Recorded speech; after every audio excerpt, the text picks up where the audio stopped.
우리의 인생은 영혼의 활동에 의해 결정됩니다.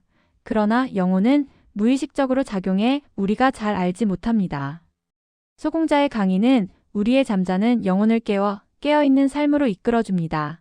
이렇게 이 강의는 많은 사람들의 영혼을 깨워줄 것입니다. 여러분의 좋아요와 구독 그리고 공유는 우리의 더 많은 이웃들이 생명의 삶, 영혼의 삶으로 깨어나는데 크나큰 도움이 될 것입니다. 감사합니다. 오늘은 먼저 질문에 대한 답을 하고 강의에 들어가겠습니다. 입회 과정에서 선생님께 대례를 하면서 저는 또한 빈 허공 속에 돌부처를 설정한 것이 아닌가 하는 생각이 들었습니다. 저는 선생님을 공경하고 싶습니다. 그러나 공경하는 방법을 모릅니다. 만약 그런 방법이 있으면 그렇게 하겠습니다. 여러분이 내 앞에 입회를 할 때는 단순하게 그냥 입회를 해서는 안 됩니다. 여러분은 초엄 칠례를 할 때 틀림없이 머리카락을 자르고 손톱을 잘랐을 것입니다. 그것은 자기 뜻으로 하지 않고 스승의 뜻을 따르겠다는 여러분의 각오인 것입니다. 우리 사람은 예절을 지킬 때 자기 예절이라는 것이 있습니다. 사실은 상대편을 존경하지 않지만 윗사람이기 때문에 마지못해 인사를 하는 경우가 있습니다. 여러분은 그런 식으로 나한테 예를 올려서는 안 됩니다. 여러분이 나한테 대례를 하거나 예를 올릴 때 내가 맞절을 한다든가 오셨어요 하고 인사를 한 적은 한 번도 없었습니다. 나의 여하를 막론하고 입문을 한다는 의미에서 스스로 나한테 절을 할 때 내가 마주 받아준 적은 한 번도 없습니다. 그 대례는 여러분이 내 뜻을 분명히 알기 전에 자기 자신의 잘못된 생각으로 나를 거역하지 않겠다는 뜻이기 때문에 그렇습니다. 만약에 이렇게 더운 날 여러분이 아침에 도시락을 싸가지고 나왔는데 점심시간에 미처 먹지 못하고 저녁에 센터에 와서 먹게 되었다고 했을 때 나는 여러분의 그 도시락을 못 먹게 합니다. 왜냐하면 그 밥과 반찬이 상해서 병을 일으킬 수도 있기 때문입니다. 그때 여러분은 선생님이 왜 도시락을 못 먹게 하는가 하는 점을 바라볼 수 있어야 합니다. 그렇지 않고 내가 내 밥을 먹는데 왜 못 먹게 해 하면서 나한테 대든다든가 해서는 안 됩니다. 왜냐하면 여러분이 옳다고 하는 것은 끝내는 여러분이 자연을 터득하는 데 있어서 옳지 않은 길이 되기 때문입니다. 그래서 바로 그런 행위를 하지 않겠다는 것이 여러분이 나한테 올리는 예의 참뜻입니다. 또한 그것은 여러분이 절대로 나를 거역하지 않겠다고 하는 여러분 자신의 약속이기도 합니다. 그러므로 여러분은 나한테 절을 하는 것이 돌부처에다가 절을 하거나 안 입고 온 윗사람에게 인사를 하는 그런 인사가 아니라는 것을 알아야 합니다. 만약 스스로가 내가 왜 스승에게 대례를 해야 되는가 하고 안 입곱게 생각한다면 여러분은 나를 저버리고 떠나면 됩니다. 그러나 그런 사람은 결코 자연의 실체를 터득할 수 없을 것입니다. 지금으로부터 몇 천년 전에 중국의 노자라고 하는 사람이 있었습니다. 초엄이라고 하는 것은 어떻게 보면 노자의 가르침하고 매우 비슷한 점이 있습니다. 그러나 노자의 가르침은 자연의 기준점을 두고 있는 데 비하여 우리의 초엄은 인간에게 두고 있다는 점이 다르다고 할 수 있습니다. 그래서 우리는 초엄이라고 이름 붙였습니다. 그러나 노자는 인간도 일종의 자연이기 때문에 모든 해석의 기준점을 자연에다 두었습니다. 그래서 이름 붙인 것이 도덕이라는 것입니다. 그러면 도덕이 과연 무엇인가? 우리는 보통 국민윤리 시간에 배운 대로 공자가 말한 식의 도덕을 도덕으로 알고 있습니다. 어른을 공경해야 한다. 여자는 말을 많이 하면 못 쓴다. 밥을 먹을 때 소리를 내면 안 된다. 이런 것들을 도덕으로 알고 있습니다. 그러나 노자가 말한 도덕은 그런 것이 아닙니다. 만약에 여러분이 무슨 일을 해냈다고 한다면 그것은 여러분의 생각에 앞서 살아있는 여러분의 힘이 해낸 것입니다. 나는 오늘 밥을 한 그릇 먹었습니다. 그것도 여러분이 살아있기 때문에 가능한 것입니다. 그러나 우리는 살아있기 때문에 밥을 먹을 수 있다. 라는 것은 미처 생각하지 못하고 밥이 있고 입이 있으니까 밥을 먹었다고 생각합니다. 그러면 영안실에 편안히 누워있는 시체들은 배가 없는가? 시체들도 배가 있습니다. 그렇다고 여러분이 영안실에서 라면을 끓여 먹을 때 시체가 나도 라면 좀 끓여줘 하고 말하느냐 하면 그렇지는 않습니다. 왜 안 그런가? 살아있지 않기 때문입니다. 그러나 여러분은 살아있기 때문에 먹을 수가 있습니다. 여러분이 지금 살아있다고 하는 것, 그것은 바로 자연으로부터 부여받은 것입니다. 여러분은 자연과 하나로 연결되어 있습니다. 그러므로 자연과 여러분과 살아있음은 나눌 수가 없습니다. 그렇게 나눌 수 없이 자연과 연결된 그 자체, 그것이 곧 노자가 말한 도입니다. 그 도에 의해서 이루어진 여러분이라고 하는 피조체가 무엇을 해낼 수 있는 것, 그것이 곧 덕입니다. 여러분이 시체라면 여러분은 덕을 쓸 수가 없습니다. 그렇다고 살아있는 여러분이 하는 모든 행동이 다 덕은 아닙니다. 노자가 말한 덕은 자연을 망가뜨리지 않는 범위 안에서 내어쓴 덕을 말하는 것입니다. 만약에 여러분이 살아있고 밥을 잘 먹는다고 해서 욕심에 의해 라면을 한꺼번에 10개를 먹는다면 그것은 도를 깨뜨리는 것입니다. 때문에 그것은 덕이라고 할 수가 없습니다.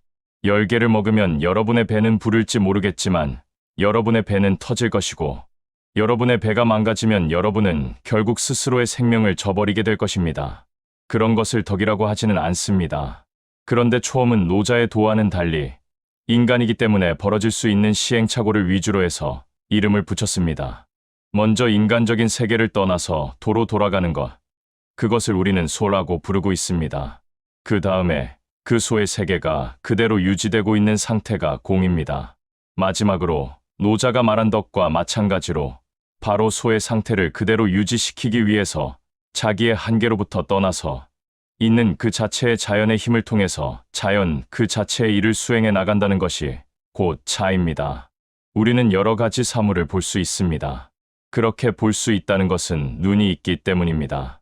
그러나 보이는 것도 명시거리라는 것이 있는 것입니다. 명시거리 바깥으로 나가면 정확히 볼 수 없고 명시거리 안으로 너무 들어와도 정확히 볼 수 없습니다.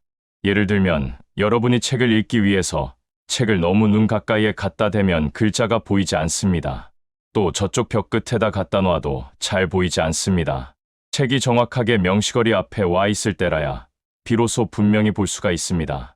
그런데 사람들은 대개 볼 수 있는 눈을 자기라고 생각하지 못하고 명시거리가 곧 자기라고 믿고 있습니다. 그래서 사람들은 세상을 볼 수 있는 눈이 곧 자신이라는 것을 모르고 있습니다. 지금 이 사람이 이런 질문을 하는 것도 그 질문의 내용 자체가 자기 명시거리에서 조금 바깥으로 나간 이야기거나 조금 안으로 들어온 이야기이기 때문입니다. 만약에 본인의 눈을 알고 있다면 이 말도 이해되고 저 말도 이해됩니다. 본인의 눈을 모르고 명시거리를 믿고 있기 때문에 그 말들이 명시거리 안으로 너무 들어왔거나 명시거리 바깥으로 나갔거나 하면 혼돈스러운 것입니다. 제가 머리로서 선생님을 설정하니 이것은 불신보다 더 큰 반역이 아닙니까? 이런 얘기도 명시거리 안에 있는 자기를 고집하기 때문에 나오는 것입니다. 그 안에 있으면 혼돈이 되는 겁니다. 나는 요즘 이런 질문에 대해서 일일이 대답하지 않습니다. 그리고 단지 센터를 위하라고만 말합니다. 왜 그러는가? 여러분은 보통 내가 이렇게 설명을 해주면 주의 깊게 듣고는 있습니다. 그러나 자꾸 자기의 명시거리 안에다 놓고 이해하려고 합니다. 그렇게 이해한 것은 아무 쓸모가 없습니다. 사람이 많은 것을 알아서 훌륭한 것 같지만 아는 것 속에서 자기를 부득부득 우기기 때문에 오히려 불화만 더 일으키게 됩니다. 흔히 사람이 사람과 싸울 때는 옳고 그른 것을 알고 싸우는 것이 아니라 자기 명시거리로 인해 만들어진 자기 세계를 서로 우기고 있는 것입니다. 마찬가지로 여러분이 이런 질문을 했다가 자기 명시거리대로 이해해버리면 자기 나름대로 또 엉뚱한 사건을 벌이게 됩니다. 때문에 여러분은 나의 가르침을 그대로 믿고 따라야 합니다. 다만 여러분이 자기의 명시거리를 통해 이해된 것으로부터 점차 떠나서 눈 자체를 자각해 가는 데 있어서 얼마만큼 스스로 견뎌내는가 하는 자기 인내만이 남아있을 뿐입니다. 어떤 사람은 묻습니다. 저는 왜 센터에 오게 된 겁니까? 그것은 자기 자신 때문에 온 것입니다. 자기의 명시거리 안에서 판단한 자기 때문에 온 것이지 결코 센터가 좋아서 오게 된 것은 아닙니다. 그러나 이제 여러분이 센터에 오게 되면 센터는 여러분을 서서히 명시거리에서 눈으로 가게끔 만들어줍니다. 여러분이 알아서 되는 것이 아니라 센터를 위하다 보면 자연히 그렇게 되는 것입니다. 그 첫 번째는 여러분이 센터에 무의식적으로 꾸준히 오는 것입니다. 벌써 오지 않는 사람은 머릿속에서 만족을 채웠거나 머릿속에서 방향이 바뀐 사람입니다. 눈의 세계로 가기 전에 또 다시 명시거리 앞에 그림을 찾아서 떠나가는 사람입니다. 그렇게 명시거리의 행복을 찾아가는 사람은 결코 눈 그 자체로 갈 수 없습니다. 그러나 센터는 여러분을 눈으로 가게끔 해줍니다. 이제 앞으로 1년이 지나고 2년이 지나고 나서 지금 이 질문지를 본인한테 다시 보여주면 그 사람은 틀림없이 창피해, 하면서 찢어버릴 것입니다. 여러분이 센터에 무의식적으로 1년 가까이 있게 되면 수자로서 입문을 하게 됩니다. 그러나 앞으로는 수자라는 세계가 분명히 있기 때문에 수자의 상태가 되지 않으면 수자 입문을 안 시킬 것입니다. 그러나 아직까지는 수자의 자격을 갖추지는 못했지만 1년 이상 꾸준히 나오는 사람은 수자로 입문을 시켜줍니다. 센터에 1년 이상 나올 수 있는 것은 일단 완전한 수자는 아니더라도 초험에 마음이 끌리기 때문입니다. 그렇지 않으면 센터에 오지 않을 것입니다. 여러분이 그래도 차가 맛있으니까 찻집에 가는 거지. 차가 맛이 없는데 일부러 갈 사람은 없을 것입니다. 그것과 마찬가지입니다. 더군다나 우리 센터는 강요라는 것이 없습니다. 그런데도 자진해서 스스로 온다는 것. 마치 취미가 만화이기 때문에 만화방이라도 가지 않으면 안 된다는 마음. 같은 것을 불쌍히 여겨서 그 정도까지는 수자 입문을 시켜주는 것입니다. 또 설사 다시 속세로 떨어져 나간다 하더라도 심히 못 잊어 다시 올 때도 입문을 받아줍니다. 그러나 센터에 대한 미련을 남겨놓지 않고 떠나는 사람은 재입문을 허락지 않습니다. 왜냐하면 그 사람은 진정한 깨달음을 얻으려고 하는 순간에 또 다시 도망갈 사람이기 때문입니다. 그런 사람이 센터에 있으면 다른 사람들이 이제 막 깨달음의 불덩어리 속으로 들어가려고 할 때 같이 도망가자고 하면서 회방이나 놓을 것이 뻔하기 때문입니다. 그래서 그런 사람들은 결코 다시 받아주지 않습니다. 이제 여러분이 어려움 속에서도 묵묵히 계속해서 센터에 있다 보면, 그리고 마음이 서서히 센터와 하나가 되다 보면 여러분은 자연히 자신이 왜 여기에 오게 됐는가라는 의문의 답을 스스로 얻게 될 것입니다. 그렇지 않고 머릿속으로만 답을 찾아다니면 여러분은 계속 여기저기를 방황하게 될 것입니다. 결국 방황을 하느냐 마느냐 하는 것은 바로 여러분 자신이 어떻게 하느냐에 달려 있는 것입니다. 제가 이곳에 온 동기가 잘못된 것 같습니다. 저는 그 이유에 대하여 부끄럽고 수치스럽게 생각하고 있습니다. 그것이 수치스럽고 부끄러운 이유는 제가 솔직하지 못하기 때문이라고 생각합니다. 저는 솔직하고 싶습니다. 그러나 저는 아직 솔직하지 못한 것 같습니다. 저는 저의 솔직성에 대해서 감당할 능력이 없는 것입니까? 지금 이렇게 질문한 사람의 그 솔직함은 솔직함도 아니고 솔직함 아닌 것도 아닙니다. 그러니까 솔직한 게 뭔지, 솔직하지 않은 게 뭔지를 알려면 여러분이 성급하게 하지 말고 자연스럽게 센터에 몸을 담아서 적당히 뜸이 들여질 때까지 스스로 인내하는 수밖에 없습니다. 그래서 옛날에 보조국사가 다음과 같이 말을 했습니다. 진심이란 알미 없이 아는 것이다. 위에서 질문한 사람은 아직 솔직함이 무엇인지 알 수가 없습니다. 본인이 솔직하다고 하는 것은 알미 있는 솔직함이기 때문에 그것은 솔직함이 아닙니다. 그것은 다시 바뀔 것입니다. 그래서 보조국사는 진심이란 알미 없이 아는 것이 진심이다 라고 말을 했습니다. 사람들은 이런 이야기를 합니다. 야, 소공자 초음센터에 갔더니 옛날 예수나 석가모니 그런 사람들 이야기를 하더라. 사실 나는 예수나 석가를 이야기하려고 하는 것이 아닙니다. 그 사람들 이야기를 통해서 내 이야기를 하고 있는 것입니다. 왜냐하면 그 사람들은 내 친구들이기 때문입니다. 그 사람들은 다 자연을 터득한 사람들이기 때문에 그 사람들 이야기하는 것은 곧 내 이야기를 하는 것입니다. 내 이야기나 그 사람들 이야기나 똑같습니다. 또 이 이야기를 못 알아듣는 사람이 그 사람들의 이야기를 통해서 저 이야기를 알아들을 수 있는 길이 될 수 있기 때문에 이 이야기 저 이야기를 하는 것입니다. 그러나 궁극적으로 이 이야기 저 이야기가 중요한 것이 아니고 여러분이 실제로 그와 같이 되도록 하는 것이 중요한 것일 뿐입니다. 우리는 지금 답을 가지고 공부하고 있습니다. 여러분의 이야기, 곧 여러분의 질문을 가지고 공부를 하면 말만 많아질 뿐 거두어 드릴 게 없습니다. 맨날 문제만 가지고 공부하면 문제가 문제를 낳고 또 문제가 문제를 낳기 때문에 답을 가지고 공부하는 수밖에 없습니다. 그래서 나는 지금 답을 얻은 사람들의 이야기를 하고 있는 것입니다. 여러분이 깨달았으면 그렇게 말할 수 있는 사람들의 이야기를 이해할 수 있겠지만 깨닫지 못했으면 그렇게 말할 수 있는 사람들의 이야기를 이해할 수가 없습니다. 대개 성인의 마음은 미묘하여 형상이 없으므로 있다고도 할 수 없고 쓸수록 더욱 부지런함으로 없다고도 할 수 없으며 나아가서는 있는 것이 아니기 때문에 알아도 알미 없고 없는 것이 아니기 때문에 알미 없이 안다. 이렇게 이야기하면 여러분은 절대로 이해할 수가 없습니다. 그럼 이제부터 진심이란 알미 없이 아는 것이 진심이다 라는 이야기와 위의 이야기가 무엇인지를 설명하도록 하겠습니다. 황벽 선사가 말을 했습니다. 모든 부처님과 일체 중생의 본체는 한 마음일 뿐 다른 것이 아니다.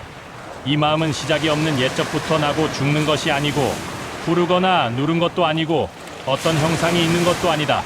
모든 이름과 말과 자취와 관계를 초월한 본체가 곧 마음이다. 여기서는 자칫 생각만 움직여서도 벌써 어긋나는 것이니 마치 허공과 같아 끝이 없으며 짐작이나 생각으로 헤아릴 수도 없는 것이다. 이 한 마음이 곧 부처다. 부처와 중생이 결코 다른 것이 없지만 중생들이 상에 집착하여 밖을 향해 부처를 찾으니 찾으면 찾을수록 더욱 잃게 된다. 스스로 부처이면서 다시 부처를 찾고 마음을 가지고 다시 마음을 잡으려 한다면 아무리 오랜 세월을 두고 몸이 다하도록 애써도 이루지 못할 것이다. 오직 생각만 쉬면 부처가 스스로 앞에 나타나는 것임을 모르고 있다.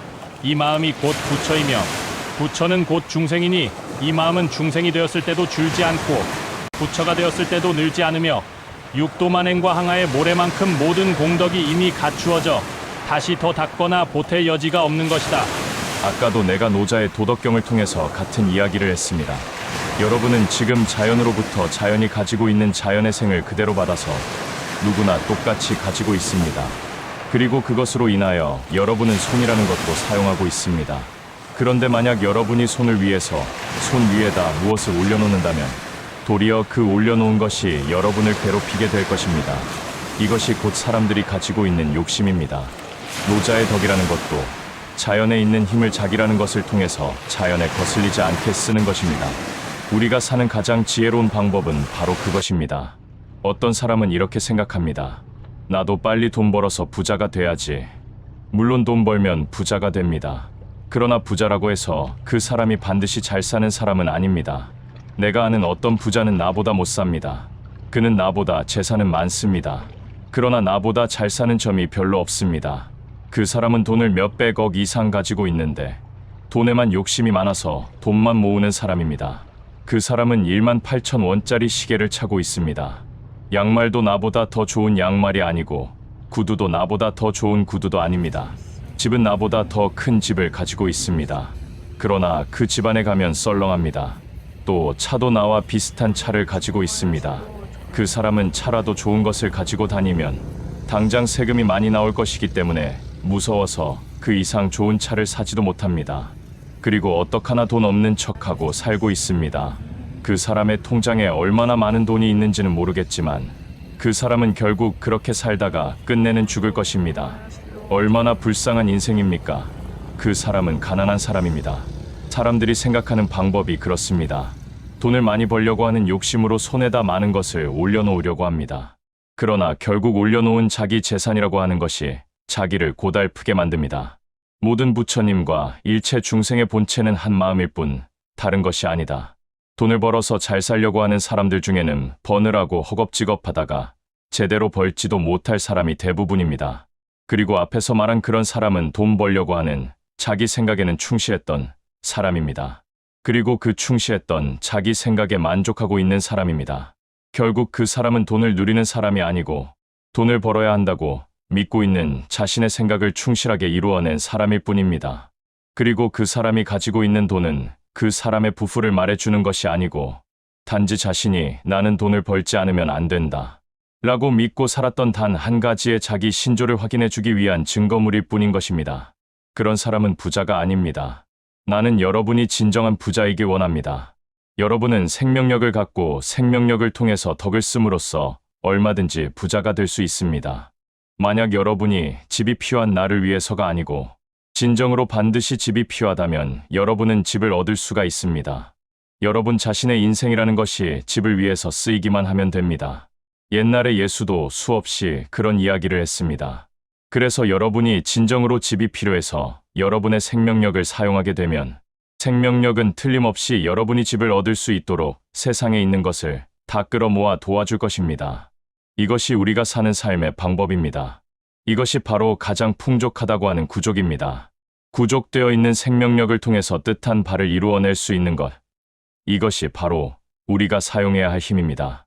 우리는 돈을 쌓아두려고 하는 것이 아닙니다. 필요하다면 우리는 얼마든지 쓸 수 있습니다. 쓸 수 있는 힘의 원천을 우리는 가지고 있기 때문입니다. 그 원천을 통해서 우리는 얼마든지 이루어낼 수 그래서 옛날에 예수 그리스도가 다음과 같이 말을 했습니다. 아버지의 나라는 작은 누룩을 취하여 그것을 가루 반죽 속에 감추어 큰 덩어리를 만든 여인과 같다. 들을 귀 있는 자는 들으라. 이 이야기를 명시거리에다 놓고 들어서는 안 됩니다. 그렇게 되면 여러분은 혼돈이 됩니다. 그러나 여러분이 명시거리가 됐든지, 명시거리 바깥이 됐든지, 명시거리 아니 됐든지, 일단 들을 귀는 없더라도 듣도록 해야 합니다. 왜냐하면 우리의 생명이란 스스로 자각하려고 하는 힘을 가지고 있기 때문에 자꾸 듣게 되면 언젠가는 여러분에게 자각이 될 것이기 때문입니다.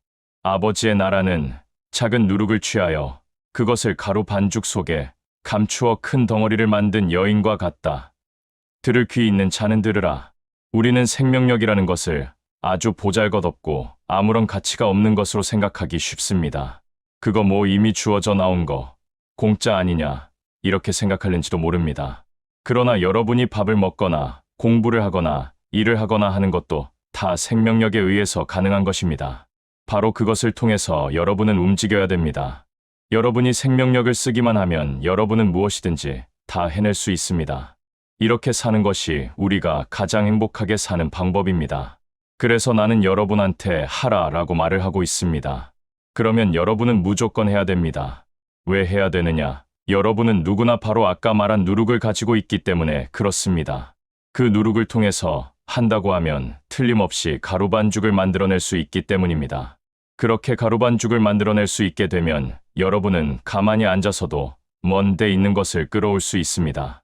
홍해를 건너가는데 배가 없더라도 여러분이 누룩만 가지고 있으면 물을 가르고 건너갈 수도 있습니다. 충분한 시간이 있고 재료를 가지고 있으면 배를 만들어낼 수도 있습니다. 옛날에 모세가 홍해를 건너가야 되는데 타고 갈 배가 없었습니다. 시간도 충분히 있고 재료도 충분하다면 뗏목을 만들어 타고 갔겠지만 뒤에서 이집트 군사들이 말을 타고 화살을 쏘면서 쫓아오니까 모세는 누룩을 가지고 홍해를 갈라내는 쪽으로 힘을 사용했습니다. 그리하여 홍해를 건너갔습니다. 모세는 바로 그 누룩의 힘을 사용했던 사람입니다. 오늘날 사람들은 또 그것을 명시거리 안에서 생각해서 달의 인력이 작용해서 바다가 갈라졌다고 이야기하고 있습니다. 그러나 그것은 달의 힘도 아니고 다른 그 무엇의 힘도 아닙니다. 바로 모세가 사용한 누룩의 힘입니다. 그러므로 여러분도 누룩의 힘을 통해서 여러분의 인생을 가꾸어야 합니다. 앞에서도 말했듯이 덕이라는 것은 자연, 그 자체를 보존하려고 하는 마음을 가지고 해야만 덕이 될 수가 있습니다. 때문에 여러분이 이루어낸 것도 여러분 몸과 같이 가꾸어야 합니다. 그리고 그렇게 가꾸는 것을 통해서 보존해 나가려고 하는 힘을 가지고 있는 이상은 여러분은 무엇이든지 해낼 수 있습니다. 센타는 여러분이 바로 그 힘을 통해서 움직일 수 있도록 여러분한테 과제를 주고 있습니다. 그런데도 여전히 나는 못합니다. 라고 말하는 사람이 있다면 그 사람은 아직 명시거리 안에 갇혀 있는 사람입니다. 명시거리 안에서 이해된 것을 고집하기 때문에 나는 못한다 하고 그만두는 것입니다. 그런 사람은 결코 명시거리 이전의 세계, 곧 생명력의 세계를 얻을 수가 없습니다. 모든 부처님과 일체 중생의 본체는 한마음일 뿐 다른 것이 아니다. 나의 사촌 누나는 지금 교회에 다니고 있는데 교회의 여신도 회장입니다. 그런데 나만 보면 야, 너같이 게으른 사람이 어떻게 밥을 먹고 사냐? 난 신기해서 죽겠다라고 합니다. 나는 아침에 11시쯤에 일어납니다.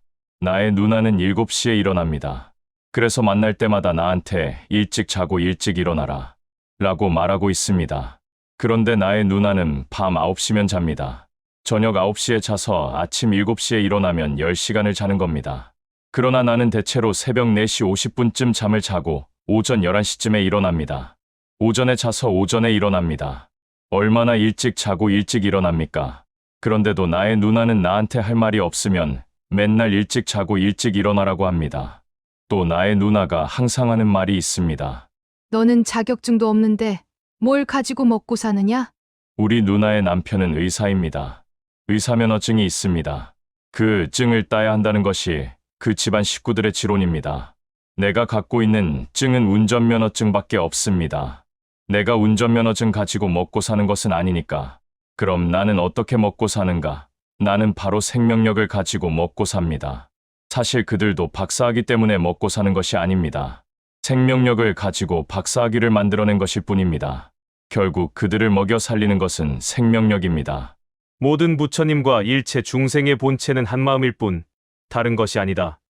이 마음은 시작이 없는 옛적부터 나고 늙는 것이 아니고 푸르거나 누른 것도 아니고 어떤 형상이 있는 것도 아니다. 여러분은 대개 명시거리를 통해서 받아들인 형상을 자꾸 고집하고 우깁니다.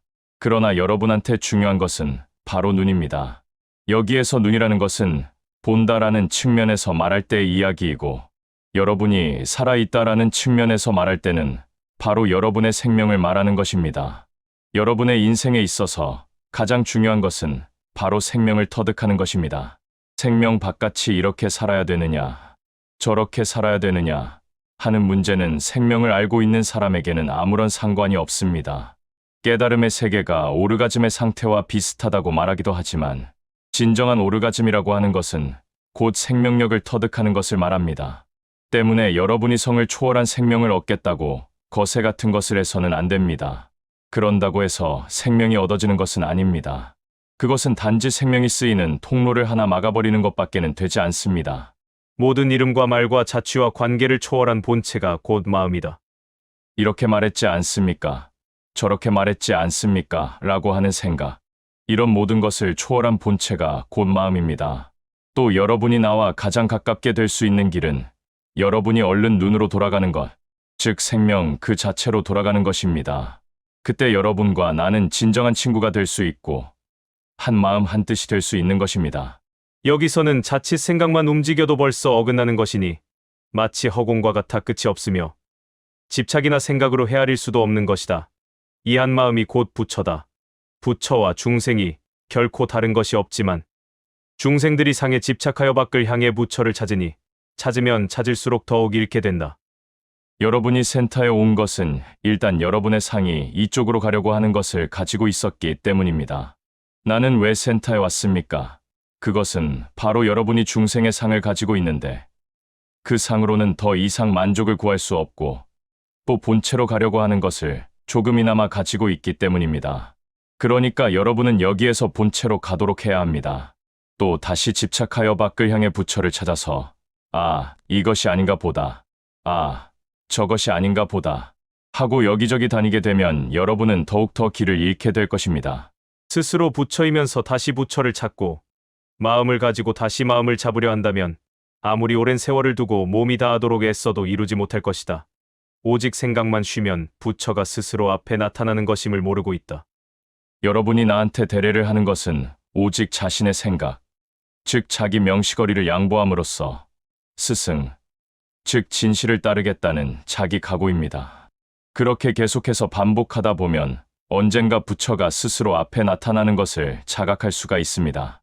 이 마음이 곧 부처이며 부처는 곧 중생이니 이 마음은 중생이 되었을 때도 줄지 않고 부처가 되었을 때도 늘지 않으며, 여러분이 이제 깨달으면 여러분은 스스로의 생명력을 유지하면서 사용할 수 있을 것이며 또 사용함으로써 누룩을 가지고 밀가루 반죽을 만들듯이 그렇게 부풀려 갈 수 있을 것입니다.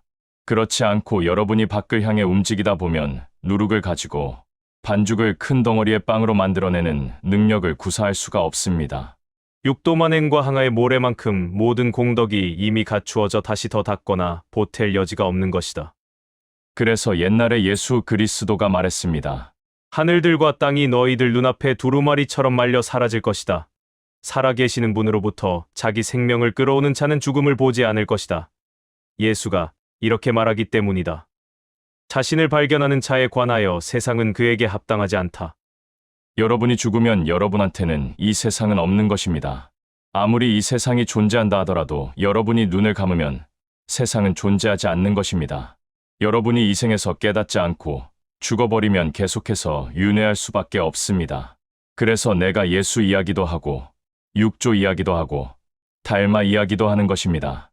그렇지 않으면 나도 여러분처럼 주간지에 나오는 어느 배우 이야기나 탤런트 이야기, 가수 이야기, 이런 이야기나 하지 깨달음 이야기 같은 것은 결코 하지 않을 것입니다.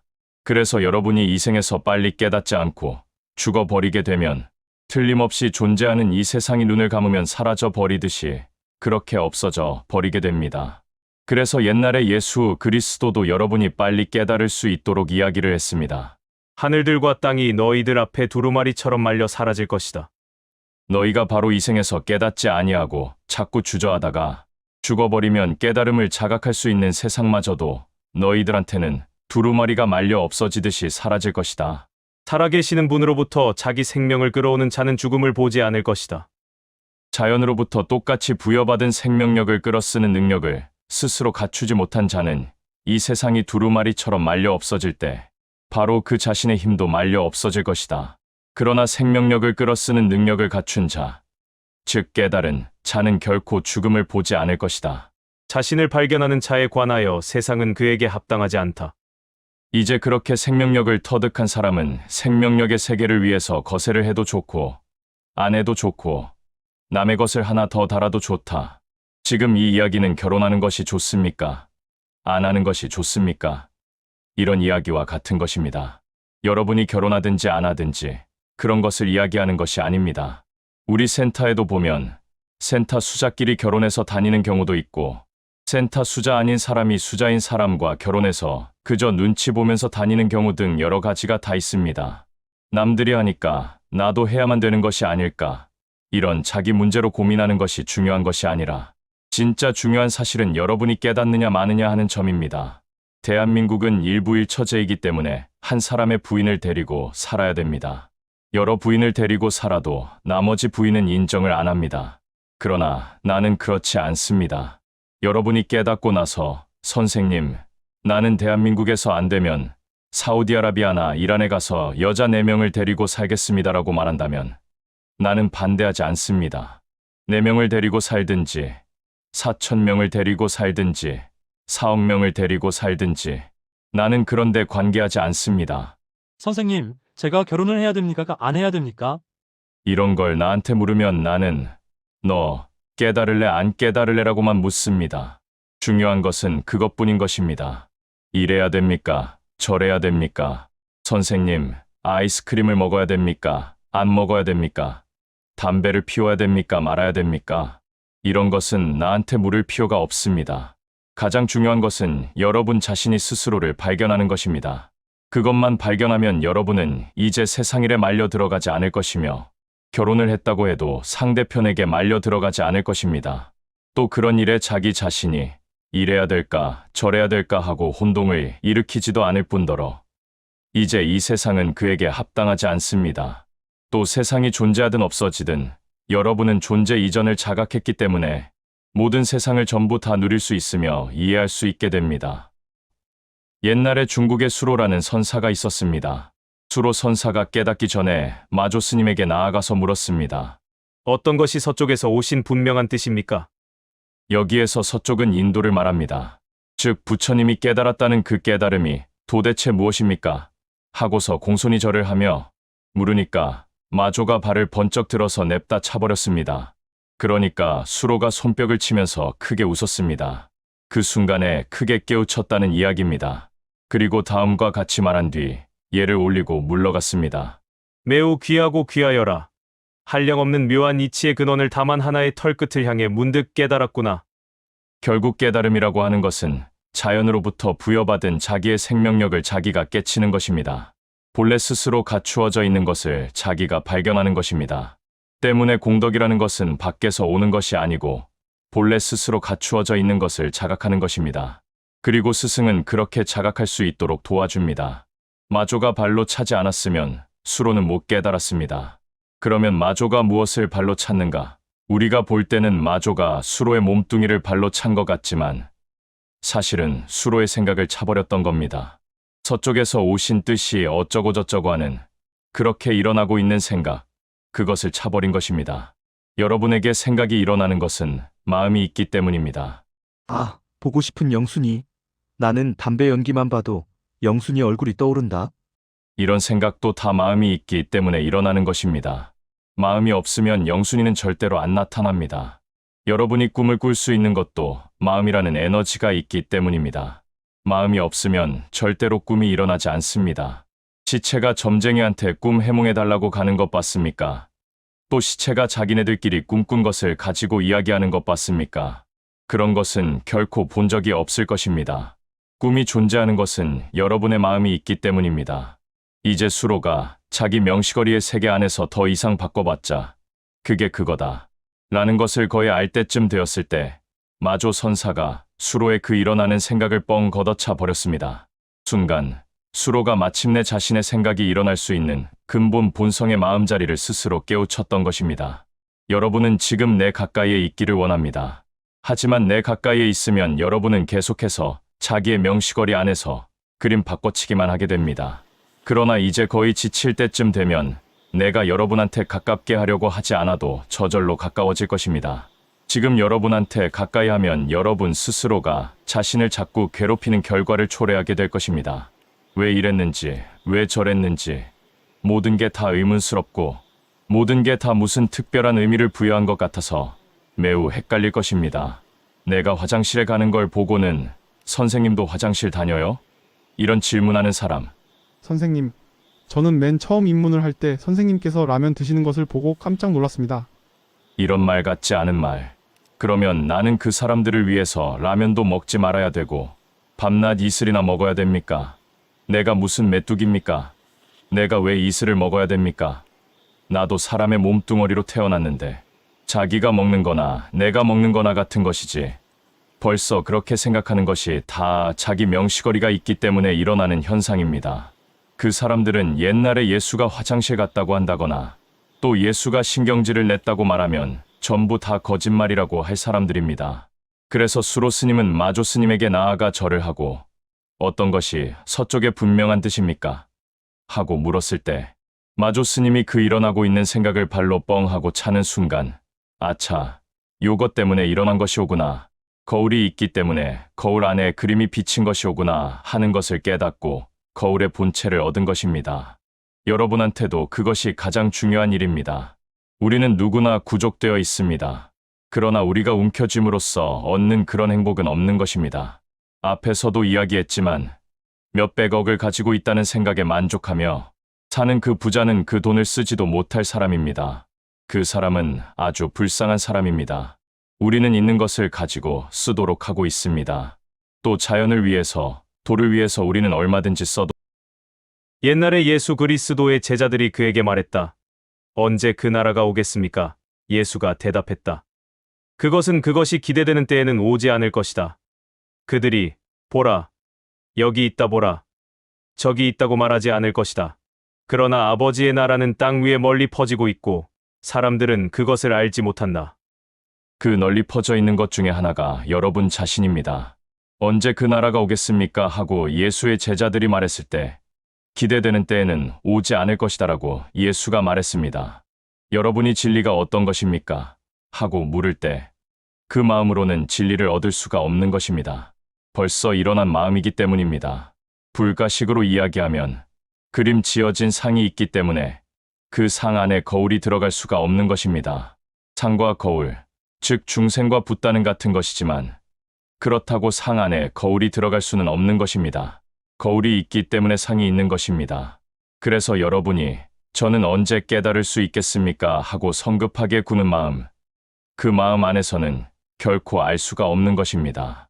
그것은 오직 여러분이 센터에서 몇 년이고 묵다가 보면 저절로 알 수 있는 것입니다. 여러분이 취해서 쥐려고 해서는 결코 알 수가 없다는 것을 여러분은 분명히 알아야 합니다. 그래서 옛날에 예수는 이렇게 말을 했던 것입니다. 기대되는 때에는 오지 않을 것이다. 나는 요번에 잘 될 것이다 라고 말하는 사람한테는 아직 잘 된다는 것이 현실로 나타나지 않을 것이다. 왜냐하면 아직까지 자기의 무의식이 이루어낼 수 있는 힘이 없을 때 우리가 보통 품게 되는 것이 희망이기 때문입니다. 그래서 난 아직까지 희망이 있습니다라는 말은 아직 현실적으로 이루어낼 수 있는 충분한 힘이 갖추어져 있지 않다라는 뜻이라고 생각하면 틀림없습니다. 그들이 보라, 여기 있다 보라, 저기 있다라고 말하지 않을 것이다. 그러나 아버지의 나라는 땅 위에 널리 퍼지고 있고 사람들은 그것을 알지 못한다. 지금 멀리 퍼져 있는 그것 안에서 여러분이 얻도록 해야 합니다. 보조국사가 말을 했습니다. 자꾸 듣고 배워서 알고자 한다면 그것은 마치 어떤 사람이 제 눈을 보지 못함으로 눈이 없다고 하여 다시 보려고 하는 것과 같다. 이미 제 눈인데 다시 보려 하는가? 만약에 잃지 않음을 알면 그것이 곧 눈을 보는 것이다. 다시 보려는 마음이 곧 눈을 보는 것이다. 다시 보려는 마음이 없는데 어찌 보지를 못했다는 생각인들 있겠는가? 자기의 신령한 마음도 그와 같다. 이미 제 마음인데 어찌 다만 알려고 하는가? 만일 알려고 하면 얻을 수 없음을 알게 되리니 다시 없음을 알면 그것이 곧 성을 보는 것이다. 자꾸 듣고 배워서 알려고 여기서 듣고 배우고 또 저기 가서 듣고 배우고 하는 사람은 마치 제 눈을 자기가 볼 수 없기 때문에 눈이 없다고 다시 보려고 하는 것과 같다. 아, 초가 보인다, 마이크가 보인다, 이렇게 보인다라는 것을 통해서 눈이 있다라는 것을 여러분은 이해할 수 있는 것입니다. 그런데 자기가 자기 눈을 보려고 하다 보면 눈이 사팔뜨기가 되어서 이쪽도 안 보이고 저쪽도 안 보이게 됩니다. 또 어떤 병신은 자꾸 방편을 써서 보여주십시오 하고 말을 합니다. 그리고 또 방편에 매달리는 사람이 있습니다. 그런 사람은 IQ 10 이하입니다. 그들은 자기 뒤통수를 보려고 거울을 뒤통수에 갖다 댔다가 다시 앞으로 잽싸게 가져오는 바보와 같습니다. 그 바보는 뒤통수가 안 보이니까 아차, 조금 늦었구나. 그림자가 없어지기 전에 더 빨리 돌려야지 하면서 거울을 더 빨리 돌리다가 나중에는 거울하고 자기하고 딱 부닥쳐서 거울도 자기도 둘 다 볼 수 없게 눈멀어 버리는 그런 실수를 저지르게 됩니다. 방편은 마치 그와 같습니다. 어떤 사람은 야야, 소공자 초험센터에 가니까 배울 게 없더라라고 말하고 있습니다. 그 사람은 어떤 방편만 찾아서 배우려는 사람입니다. 그러나 나는 방편을 내세우지 않습니다. 사실 최상승인은 성경만 가지고도 깨달을 수 있는 것입니다. 그러나 최상승인은 드뭅니다. 그러니까 여러분이 지금 깨달은 스승을 만났을 때 마음을 바짝 조급하게 가져야 합니다. 시간을 믿으면 안 됩니다. 시간은 여러분을 결국 못 깨닫게 만들어버립니다. 우리 사람은 생각이라는 게 있어서 자꾸 과거를 기억하고 있습니다. 발가벗고 놀았을 때의 여러분과 지금 다 커서 목욕탕에 가서 수줍어하는 여러분하고는 같은 한 사람인 것 같지만 전혀 다른 사람입니다. 그런데 우리는 20년 전의 나가 지금의 나라고 믿고 있습니다. 이것이 사람의 큰 실수입니다. 이런 식으로 내일을 믿으면 안 됩니다.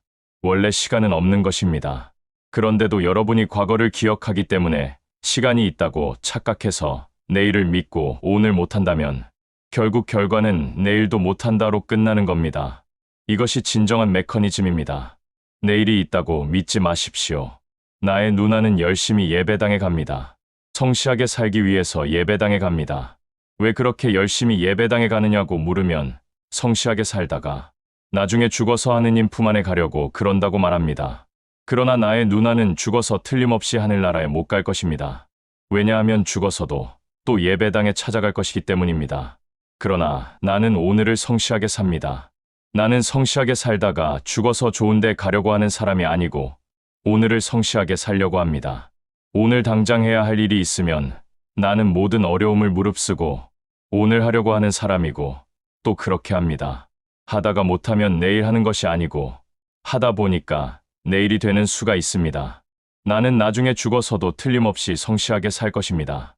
그러나 우리 누나는 죽은 뒤에 좋은 데 가려고 오늘을 살다 보면 죽은 뒤에 좋은 데 가는 것이 아니고 오늘 하던 것을 죽어서도 계속 반복할 것입니다. 그것은 엄청난 고통으로 다가올 것입니다.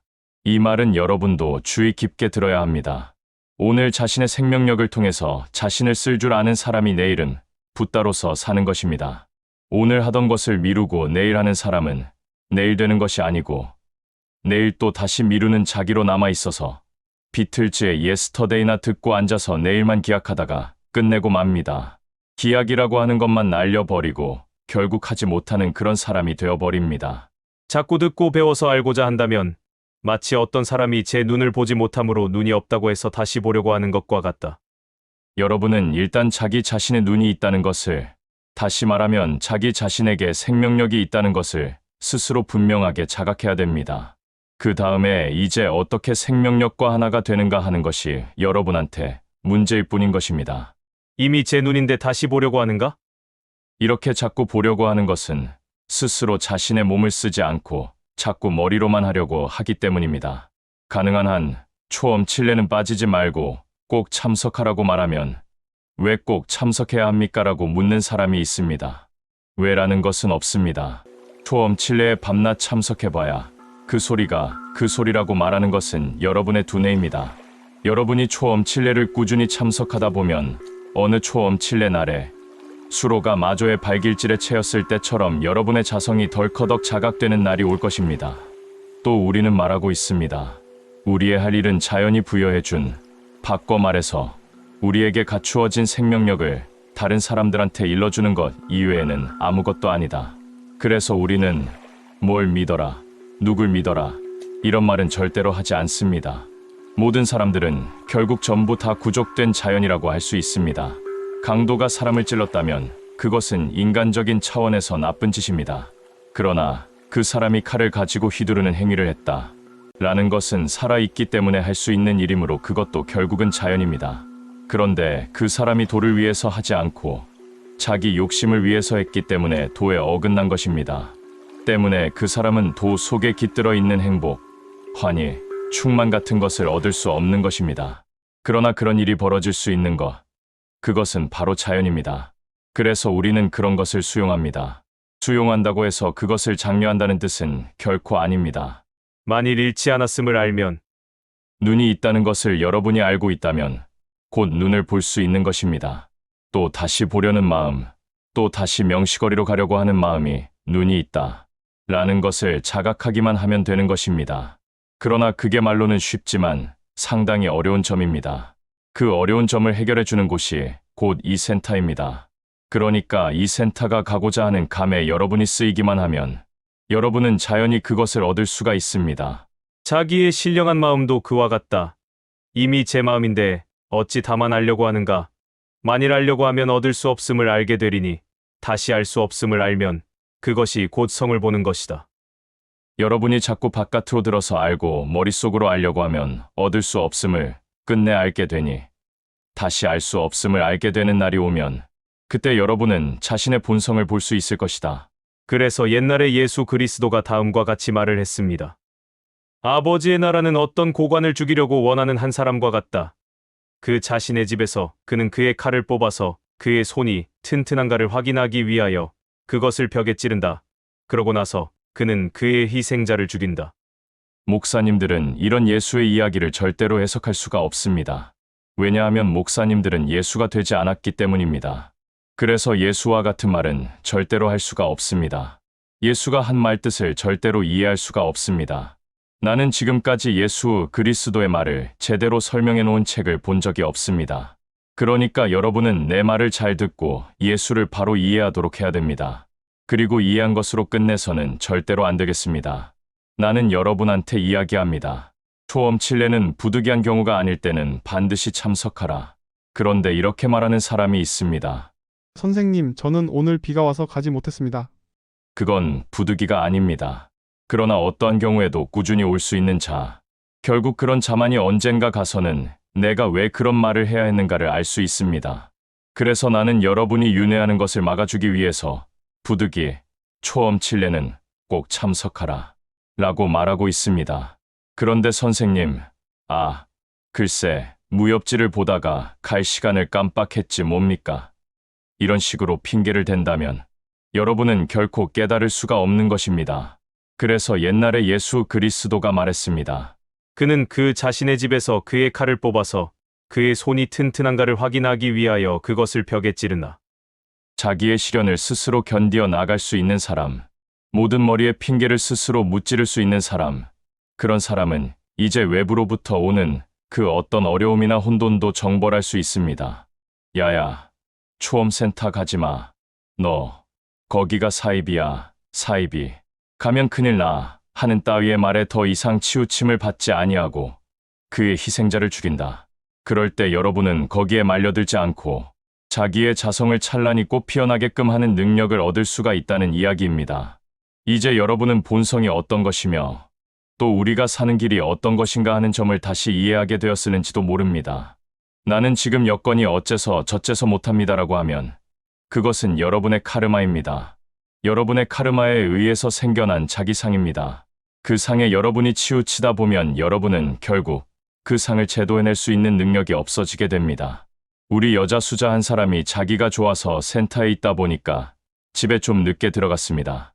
그러니까 어머니가 너 어디 가서 뭐 하고 싸돌아다니다가 늦게 오는 거야 하고 나무랐습니다. 그래서 딸이 듣기 싫어요 했더니 어머니가 놀라서 흐느껴 울었습니다. 그러니까 또 그래. 내가 너무했지. 내가 엄마한테 불효를 저질렀지. 하는 생각이 들어서 엄마, 이제 다시는 안 그럴 거야. 하고 말했습니다. 그러자 어머니가 응, 그래, 내 딸아 하면서 서로 부둥켜 안고 다짐했습니다. 우리 이렇게 영원히 살자. 그러나 그렇게 부둥켜 안고 있다 보면 딸은 어머니 심정 속으로 끌려 들어가는 것입니다. 어머니가 불쌍해 일찍 들어가야겠어요 하면서 여러분은 그런 식으로 말려 들어가서는 안 됩니다. 자기가 자기를 밝혀내야 됩니다. 그래야 비로소 남도 밝혀낼 수 있습니다. 어머니의 심정으로 끌려가는 사람은 어머니의 심정을 해결할 수 없는 사람입니다. 사람의 말 중에는 자기의 명시거리에서 생긴 것들이 무수히 많습니다. 그런데 그 말은 전부 현실이 아닙니다. 그 어머니의 그 이야기는 어머니 자신의 심정입니다. 물론 그 말도 일리가 있습니다. 우리 딸이 어디 가서 나쁜 짓이나 하지 않을까? 그러다가 시집이라도 못 가는 게 아닐까 하는 걱정과 요즘은 강도가 많다는데 혹시 우리 딸이 강도라도 만나서 이런 오만 가지 걱정이 일어날 수 있습니다. 그러면서 끝끝내 자기 딸을 위한다고 말합니다. 그러나 그것은 자기 딸이 와야 하는 시간에 오지 않는 두려움을 딸한테 씌우는 것입니다. 그것은 결국 자기 애착입니다. 그것은 딸을 위해서라고 하는 거짓말입니다. 너 그러다가 강도 만나면 어떡할 거야? 아직 시집도 못 갔는데. 예쁘게 잘 낳아놓고 말한다면 이해나 할 수 있습니다. 생김새는 두루뭉술하게 생겨가지고 누가 데리고 가지도 않아요. 엄마와 딸이 같이 늙어가는 처지에 시집 못 간 딸을 그렇게 위하는 것까지는 좋습니다. 그러나 그것은 딸이 이제 그 나이에 스스로 세상을 뚫고 나가 살겠다고 하는 걸 자꾸 막아버리는 겁니다. 그건 엄마의 자기 욕심입니다. 그나마 못생긴 것도 억울한데 거기다가 결과적으로 더 못나게 자꾸 만들어 놓고 있습니다. 그래서 여러분도 자기의 애착을 위해서 남을 자기의 욕심에 자꾸 묶어 놓으려고 하면 안 됩니다. 사실 본인들도 전부 자신의 인생을 걱정하고 있습니다. 특별한 경우를 빼놓고는 엄마, 나는 이 세상에서 훌륭한 악당이 될 거야 하면서 다니는 자식은 거의 없습니다. 거의 모든 사람들은 부모가 자기를 걱정하는 것보다 훨씬 더 자기를 걱정합니다. 그렇게 스스로 걱정하면서 자기가 겪어나갈 것을 겪어나가려고 하는 겁니다. 그런데도 다 늙어가는 마당에 그것을 자꾸 하지 말라고 하면 그나마 못나게 낳아놓은 자식을 더 못나게 가르치는 결과밖에 안 되는 것입니다. 이제 여러분은 분명히 알아야 할 사항이 있습니다. 진심이란 알미 없이 아는 것이 곧 진심이다. 대개 성인의 마음은 미묘하여 형상이 없음으로 있다고도 할 수 없고 명시거리에 비친 상에 집착하지 않고 거울, 그 본체에 있음으로 있다고도 할 수 없다. 여러분한테 보여줄 상이 없기 때문에 여러분은 볼 수가 없습니다. 볼 수가 없기 때문에 있다고도 할 수 없습니다. 그러나 그것을 쓰고 있습니다. 그러므로 그것은 없다고도 할 수 없습니다. 나는 강의하기 위해서 일주일 동안 준비를 하는 법이 없습니다. 선생님, 요번 강의는 뭘 하시겠습니까? 계획을 어떻게 잡으셨습니까? 스케줄이 어떻게 되십니까? 나는 그런 것이 전혀 없습니다. 내가 할 수 있는 것은 내가 얻은 내 생명의 본체를 쓰기만 하는 것뿐입니다. 여러분도 스스로 쓸 수 있도록 하는 쪽에 방향을 맞춰서 계속해서 쓰고 있는 것뿐입니다. 쓸수록 더욱 부지런함으로 없다고도 할 수 없으며 깨달음이 무엇이냐 하는 것을 사람들의 두뇌로는 이해할 수 없다. 왜냐하면 사람들은 자신들의 두뇌 안에서 일어난 상 안에서 깨달음을 잡으려고 하기 때문이다. 그러나 이렇게 분명히 쓰고 있으므로 없다고도 할 수가 없다. 나아가서는 있는 것이 아니기 때문에 알아도 알미 없고 없는 것이 아니기 때문에 알미 없이 안다. 우리 눈으로 볼 수 있거나 영상으로 보여줄 수 있는 그런 것이 아니기 때문에 그러나 또 분명히 있는 것이기 때문에 그 분명히 있는 것을 알고 있는 사람은 안다라는 현상이 없이 아는 것이다.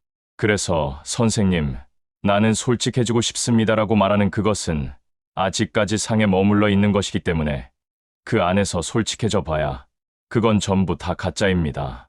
안 솔직하고 거짓말해도 그건 진짜입니다. 선생님, 나는 이걸 공책이라고 부르지 않고 책이라고 부릅니다. 그러면 그 사람한테는 책입니다. 거짓말도 진짜입니다. 거짓말을 하는 말, 그 말은 진짜입니다. 야호 하고 외치는 소리나 달아달아 밝은 달아, 이태백이 놀던 달아나 다 같은 소리입니다. 얼얼얼 그랬다고 해서 소리가 아니고 구루몽, 라면 봉지 구르는 소리를 듣는가. 이렇게 시를 낭송한다고 해서 그것만이 소리는 아닌 것입니다. 진심이란 알미 없이 아는 것이 진심이다. 대개 성인의 마음은 미묘하여 형상이 없음으로 있다고도 할 수 없고 쓸수록 더욱 부지런함으로 없다고도 할 수 없다. 나아가서는 있는 것이 아니기 때문에 알아도 알미 없고 없는 것이 아니기 때문에 알미 없이 안다. 이제 여러분도 얼마 지나지 않으면 알미 없이 안다를 자각하는 날이 올 것입니다. 그 전에 알기 위해서 아는 것들은 전부 다 현재의 카르마라는 자기 여건이 요구하고 있는 것입니다. 나는 여러분의 그 요구를 가차없이 외면한 채로 여러분한테 다른 것을 하라고 시키는지도 모릅니다. 그럴 때 여러분들은 스스로 상에 집착되어 있는 자기 자신을 고집하지 말고 그 집착되어 있는 자기 자신의 상을 무찌를 수 있어야 합니다. 예수 그리스도가 말했듯이 자기가 무찌를 수 있는 힘을 보이기 위한 칼찌름이 있듯이 자기 칼을 갖고 벽을 찌르듯이 선생님, 나는 지금 아버지가 돌아가셨기 때문에 조금 있다 따르겠습니다. 라고 말하는 자신의 집착을 과감히 무찌르고 따를 수 있을 때 바로 그런 사람이 아버지를 편안히 묻어줄 수 있는 사람이 될 수 있습니다. 어머니는 제가 잘 되길 원하십니까? 잘 되지 않기를 원하십니까? 나야 내가 잘 되길 원한단다. 그렇다면 어머니, 저도 제가 잘 되길 원합니다. 그래서 하는 것이기 때문에 그것이 설사 어머니 눈에는 잘 안 되는 것 같이 보이더라도 또 혹시 실수를 하는 수가 있다 하더라도 제가 잘 되려고 하는 것이기 때문에 저를 막지 말아 주십시오. 그것이 어머니 심정이듯이 이것이 제 심정입니다. 제가 어머니 심정을 결코 이해하지 못하는 것은 아닙니다. 충분히 이해합니다. 그렇듯이 어머니도 제 심정을 이해해 주십시오. 이러면 어머니는 오, 장하다, my girl 하고 말할 것입니다. 그런데 엄마, 우리 같이 울자 이러고 앉아서 울면 그게 바로 병신육갑하는 겁니다. 아까도 이야기했지만 노자의 도덕이라고 하는 것은 우리한테 가장 큰 행복을 일러주는 길입니다. 우리는 지금 도에 의해서 살고 있는 것입니다. 때문에 도를 자각하고 그 도에 위배되지 아니하고 결국 그 도로 돌아올 수 있게끔 우리 자신을 쓸 수 있을 때 그것이 이 세상에서 가장 행복한 삶입니다. 그러므로 그것은 모든 것이 구족되어 있는 우주의 큰 덩어리 안에서 우리가 마음껏 누리면서 살 수 있는 길이라는 것을 우리는 다시 한번 곰곰이 생각해야 합니다. 그리고 그렇게 되기 위한 자기 자신의 각오를 분명히 다져서 그 길이 이루어지는 그 순간까지 여러분이 자기 자신으로 인하여 생겨난 자기의 방황을 스스로가 거둘 수 있도록 그렇게 마음을 다짐하지 않으면 안 되겠습니다. 다음 영상에서